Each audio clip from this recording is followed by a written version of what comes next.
یہ ایک کتاب ہے جس کا نام ہے علی و حسین رضی اللہ عنہما۔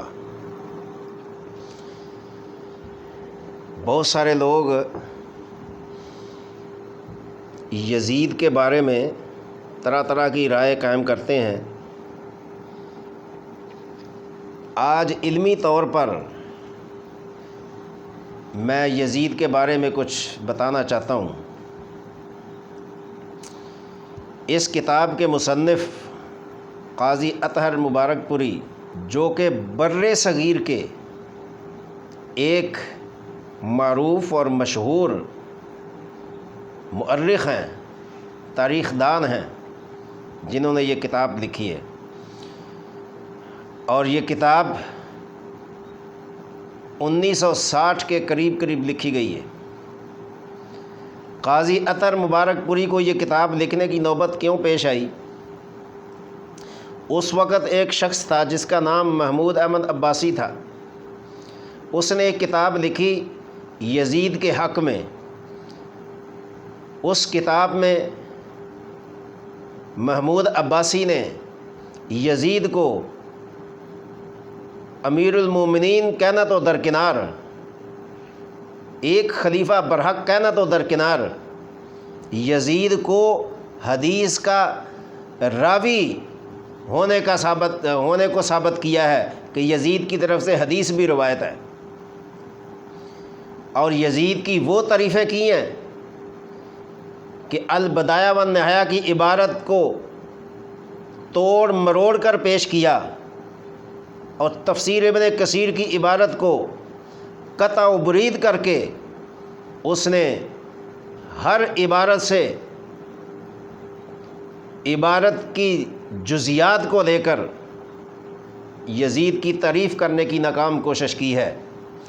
تو میں یہ کتاب کے حوالے سے صرف ایک عبارت آپ کے سامنے پیش کرتا ہوں۔ آپ اندازہ کر سکتے ہیں کہ یزید کو کس قدر محمود عباسی نے امیر المومنین ثابت کرنے کی کوشش کی ہے۔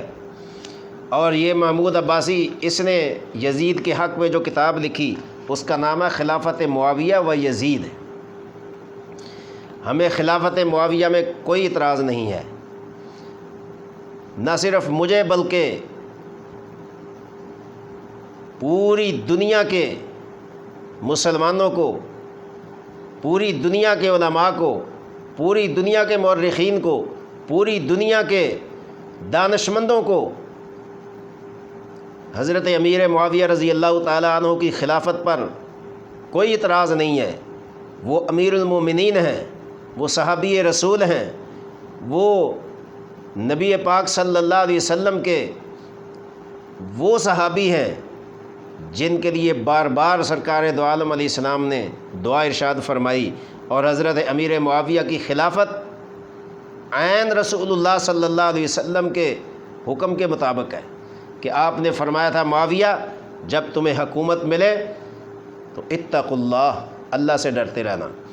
تو خلافت معاویہ پر میں بات نہیں کرنا چاہتا، البتہ یزید جس کا 3 سالہ دور خلافت، اس 3 سال میں یزید کے جو کالے کرتوت ہیں ان کو کوئی فراموش نہیں کر سکتا۔ اور اس پر میں یہ کہنا چاہتا ہوں،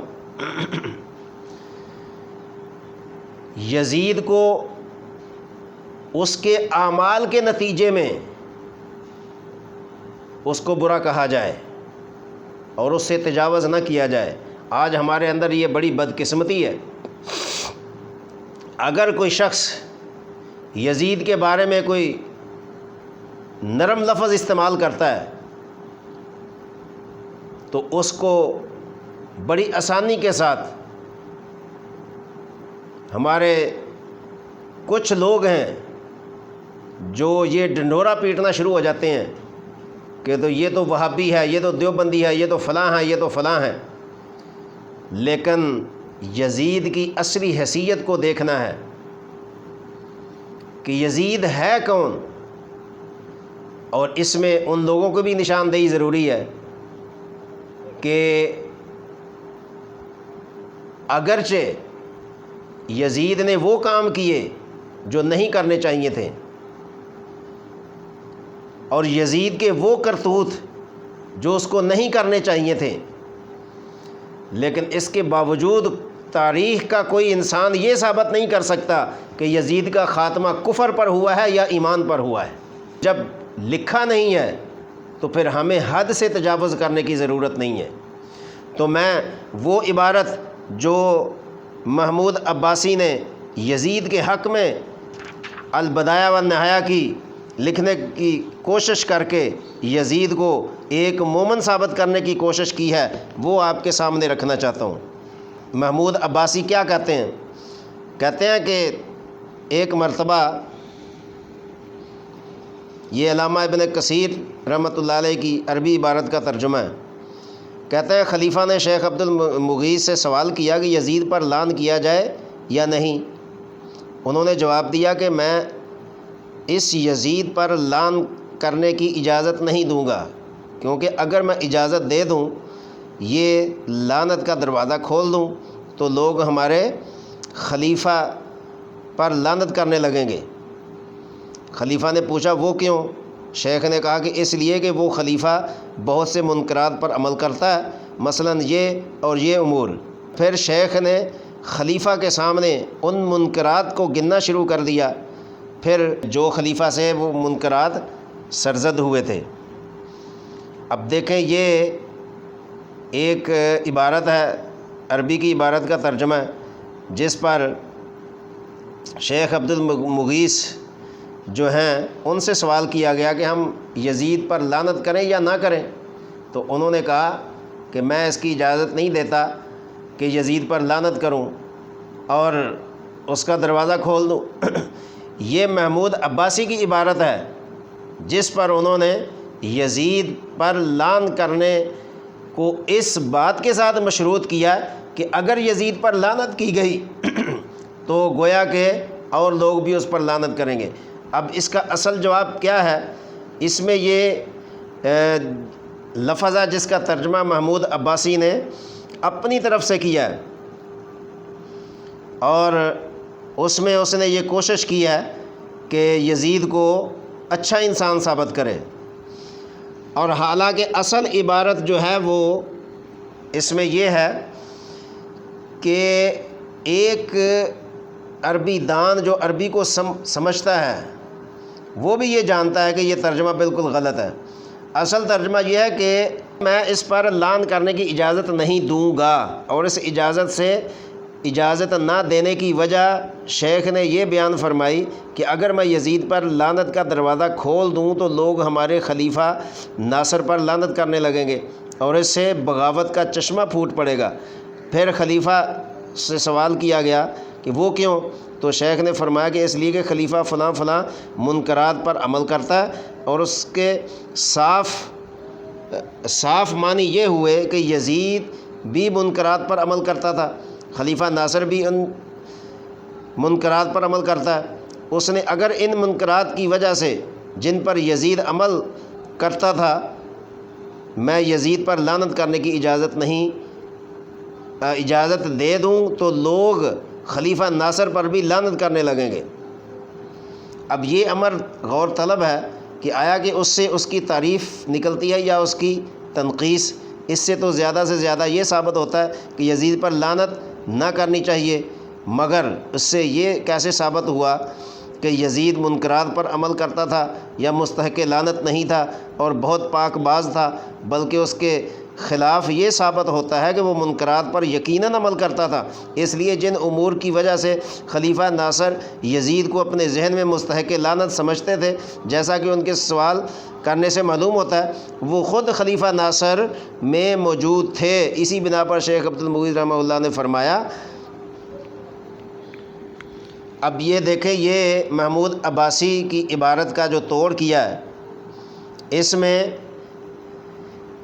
ایک اور چیز ہے جو تہذیب التہذیب میں امام ابن حجر عسقلانی رحمۃ اللہ علیہ نے امیر موصوف کا ذکر روایت حدیث میں کرتے ہوئے محدث یحییٰ بن عبد الملک خلیفہ الکوفی یہ قول نقل کیا کہ وہ امیر وہ امیر یزید کو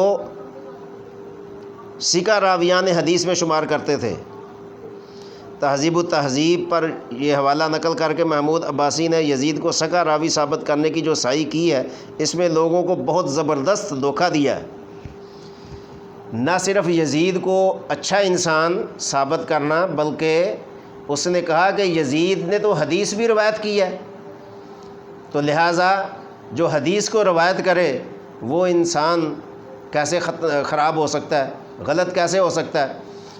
لیکن میں اس کا ایک ہی جواب دیتا ہوں جو البدایہ والنہایہ میں ذکر کیا گیا ہے، اگرچہ وہ عبارت تو کافی طویل ہے، لیکن میں اس میں سے چیدہ ایک دو باتیں صرف آپ کی سہولت کے لیے عرض کر دیتا ہوں، تاکہ آج یزید کے کالے کرتوتوں پر پردہ ڈالنے کی جو لوگ کوشش کر رہے ہیں ان کو یہ سوچنا ہوگا کہ یزید اچھا انسان تو درکنار، یزید نے جو کچھ کیا ہے اپنی زندگی میں اور خاص کر اپنی دور حکومت میں، وہ کسی طرح بھی لائق تحسین نہیں ہے۔ تو کیا ایسے یزید کو میں کیا سمجھوں یا مسلمان کیا سمجھیں کہ اس نے جو کچھ کیا ہے؟ حضرت حسین رضی اللہ تعالیٰ عنہ کے لیے فوجیں روانہ کیں۔ حضرت حسین رضی اللہ تعالیٰ عنہ سن 61 ہجری میں شہید کر دیے گئے، جیسا کہ ان کے حالات میں ذکر کیا جائے گا۔ پھر 63 ہجری میں اہل مدینہ کے لیے یزید پر خروج کیا اور اس کی بیعت کو توڑ دیا، تو یزید نے مسلم بن عقبہ کی سرکردگی میں اہل مدینہ پر فوج کشی کرائی اور حکم دیا کہ 3 دن تک مدینہ کو لشکری لوگ ہر طرح مباح سمجھیں، اور حکم دیا کہ اہل مدینہ سے یزید کے واسطے خادم اور غلام بننے کے لیے بیعت لی جائے، اور جب اس سے فارغ ہو جائے تو عبداللہ بن زبیر رضی اللہ عنہما سے جنگ کرنے کے لیے مکہ مکرمہ روانہ ہوں۔ چنانچہ حسب الحکم مسلم بن عقبہ نے مدینہ میں افعال قبیحہ کیے، اور صحابہ کرام رضی اللہ عنہم اور ان کی اولاد اور خیار تابعین رحمہم اللہ تعالیٰ عنہ کی ایک بڑی جماعت کو تہ تیغ کر ڈالا۔ یعنی مسلم بن عقبہ کو یزید کے حکم کے مطابق مدینہ میں افعال قبیحہ کرنے کا حکم دیا گیا۔ چنانچہ مسلم بن عقبہ مدینہ آئے، مدینہ آ کر انہوں نے ایسے یعنی جلیل القدر صحابہ کرام اور ان کی اولاد کو تہ تیغ کر دیا، یعنی مار دیا، قتل کر دیا، کہ جس کی وجہ سے افعال قبیحہ کیے اور صحابہ رضی اللہ عنہم اور ان کی اولاد کو ختم کیا۔ اور آگے کیا، اس واقعہ کو انتہائی برائی تک پہنچایا۔ چنانچہ مسند دارمی میں ہے کہ قتل و غارت گری اور عصمت دری وغیرہ سب کچھ مدینہ منورہ میں ہوا۔ 3 روز تک مسجد نبوی میں نماز تک نہ ہوئی، اور اس دوران نہ کوئی نمازی مسجد میں آیا، نہ وہاں سے کوئی اذان کی آواز آئی۔ یہاں سے فارغ ہو کر پھر مکہ کی طرف روانہ ہوا۔ مکہ پہنچنے سے پہلے ہی اللہ تعالیٰ کی گرفت میں آ کر ہلاک ہو گیا۔ یعنی مسلم بن عقبہ جب مکہ گئے تو راستے میں ہلاک ہو گیا۔ اس کے بعد کیا ہوتا ہے کہ اس کے قائم مقام ایک اور لشکر ترتیب دیا گیا، اور مکہ میں ابن زبیر رضی اللہ تعالیٰ عنہما کا محاصرہ کیا اور خانہ کعبہ پر پتھر برسائے، اور پتھر برسانے کے لیے ایک منجنیق بنایا گیا۔ یہ ویسا ہی منجنیق تھا جیسا کہ حضرت ابراہیم علیہ السلام کو آتش نمرود میں ڈالنے کے لیے بنایا گیا تھا، اس کے اوپر بٹھا کر آگ میں پہنچا دیا گیا، کیونکہ آگ کی تپش اس قدر تھی کہ لوگ اس کے قریب تک نہیں جا سکتے تھے۔ اسی طرح خانہ کعبہ کے قریب تو نہیں جا سکتے تھے، لیکن دور سے ایک ایسا منجنیق بنایا گیا جس کے اوپر پتھر ڈال کر وہ خانہ کعبہ کو مارے گئے، اور خانہ کعبہ کے ستون کو، اس کی عمارت کو نقصان اتنا پہنچا کہ بیت اللہ کی دیواریں اور بنیاد کمزور ہو گئی۔